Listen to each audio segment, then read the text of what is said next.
Merci encore d'être parmi nous. Ma première question va être pour toi, Jean-François. Peux-tu nous dire, c'est quoi la mission ou le but du Bureau de l'écran autochtone?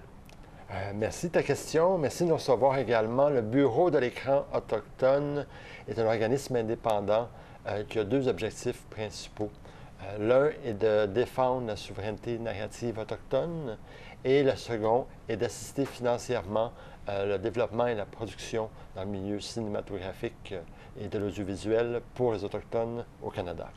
On est ici pour une superbe initiative, comme j'ai dit dans l'introduction, une initiative qui porte sur le pré-développement. Dis-nous un petit peu plus, c'est quoi ça pour quelqu'un qui rentre dans le domaine? En fait, en production télévisuelle, il y a trois étapes. Un, le pré-développement, le second, le développement et la troisième partie, la production. Donc, le pré-développement, c'est le moment pour mettre sur papier un concept, une idée, pour pouvoir le présenter sous forme de pitch à un diffuseur et de façon à savoir, à évaluer avec eux s'il y a un intérêt pour leurs chaînes respectives. Donc, cette initiative-là, ça commence dans le pré-développement. C'est vous qui aidez à développer cette une page ou il faut que quelqu'un comme toi, Nigan, arrive déjà avec cette page établie pour appliquer au programme? C'est vraiment pour établir le concept, le mettre sur papier, faire une première phase sommaire de recherche pour savoir s'il y a du potentiel à développer davantage, puis se donner davantage de chance aussi pour faire un beau dossier de présentation lorsque tu veux approcher un diffuseur pour le développer. Parce que c'est bien beau avoir une idée, mais c'est pas toujours évident de savoir où est-ce qu'on va après ça. Effectivement. C'est le but de ce programme-là en pré-développement, c'est de permettre aux producteurs, aux réalisateurs, à l'équipe créative de se présenter chez un diffuseur et d'évaluer s'il y a un intérêt, si le projet peut connecter avec les objectifs de la chaîne. Nigan, tu as été le premier à recevoir dans le projet pilote le financement de ce programme-là. T'en es rendu où? Comment que ça a changé le processus que tu as utilisé pour produire le pitch que tu as fait? Et qu'est-ce que tu dirais à d'autres gens qui justement se disent peut-être que moi j'ai une idée?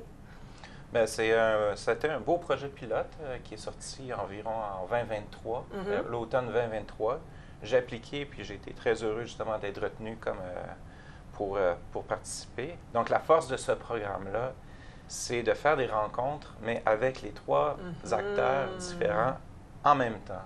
Donc, ça, c'est quand même rare, parce que généralement, on parle aux différents bailleurs de fonds. Comme des silos. En silo, alors que là, c'était une approche que je pense qui est vraiment plus unilatérale, où on essaie vraiment de se concentrer autour du créateur et lui donner un maximum de chance. Parce que parfois aussi, les diffuseurs, ils ont différentes missions, puis ils veulent collaborer, mais là, s'ils sont ensemble, puis ils travaillent en même temps sur le même projet, mais ils n'ont pas le choix, justement, de se parler entre eux aussi, puis c'est là que ça donne la chance un peu plus de faire une co-diffusion qui est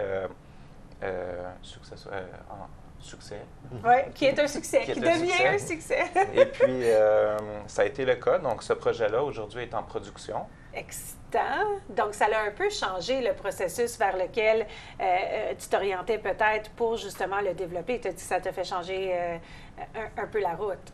Ils m'ont fait réfléchir, puis j'ai décidé de peut-être rester dans le même créneau, mais de m'aligner vers l'architecture autochtone à place de la rénovation. Wow. Donc, je trouve que ça a bien évolué parce que ça a donné quelque chose. Ça m'a forcé à réfléchir. Il a amené un bon point sur le fait que quand les sociétés, les têtes se parlent, c'est beaucoup plus facile qu'en silo. Est-ce que ça a été très difficile de trouver ce beau partnership-là avec la Société Radio-Canada, APTN et justement le bureau?